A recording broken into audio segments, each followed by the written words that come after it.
বিশ্বনবী ইন্তেকালের আগে মদিনার সমাজে মোট কয়জন মুনাফিক আছে এই তথ্য আবু বকরকে বলেন নাই, ওমর রাদিয়াল্লাহু তাআলা আনহুকে বলেন নাই, উসমান রাদিয়াল্লাহু তাআলা আনহু, আলী রাদিয়াল্লাহু তাআলা আনহু, আশারাতুল মুবাশশিরিনা বিল জান্নাহ কোন সাহাবীকে বলেন নাই। শুধুমাত্র কেবলমাত্র একমাত্র হুযায়ফা ইবনুল ইয়ামান রাদিয়াল্লাহু তাআলা আনহুর কাছে মুনাফিকদের লিস্টে বিশ্বনবী দিয়ে গিয়েছেন।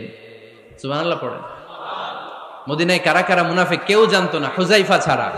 কে ছাড়া? নামটা আজকে মুখস্থ করেন, যাতে অন্য কোনো ওয়াজে কেউ জিজ্ঞেস করলে বলতে পারেন।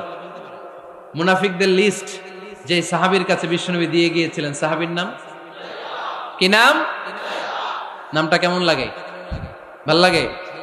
অনেকে আমারে জিজ্ঞেস করে, হুজুর আমার ছেলে হবে আগামী মাসে, একটা নাম দেন। নাম দিয়ে দিলাম হুযায়ফা। যাদের হবে ছেলে, এলাকার যাদের নেক্সট কয়েক মাসে ছেলে হবে, খালি হুযায়ফা চলবে। কি চলবে? ভাল লাগে? নামটা ভাল লাগে? রাইখেন, অনেক সুন্দর নাম। উনি জানতেন মুনাফিক কারা। দেখেন ওমরে ফারুকের তাকওয়ার লেভেলটা কত হাই। ওমরে ফারুক একদিন হুযায়ফা রাদিয়াল্লাহু তাআলা আনহুর কাছে গেলেন, যে বললেন, হুযায়ফা, বিশ্বনবী ইন্তেকালের আগে মুনাফিকদের নামের লিস্টটা কারো কাছে দেয় নাই, আমার জানা নাই, সাইয়েদনা আবু বকরের জানা নাই, কোন সাহাবীর জানা নাই, তুমি ছাড়া। আমি তোমার কাছে জানতে চাই, আমি ওমরের নামটা ওই মুনাফিকদের খাতায় আছে কিনা আমার একটু বলো। আমার ওমরের নামটা ওই মুনাফিকদের লিস্টিতে একটু আছে কিনা, নামটা একটু বলো।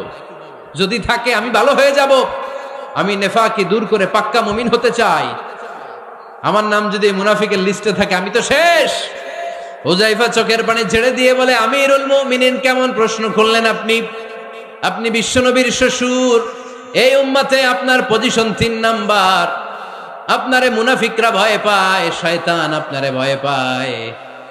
আপনি জান্নাতে সব বয়স্ক লোকদেরকে নিয়ে জান্নাতের মধ্যে আগে আগে ঢুকবেন, কেমন করে মুনাফিকদের কাতারে আপনার নাম থাকতে পারে ওমর? সুবহানাল্লাহ পড়ে।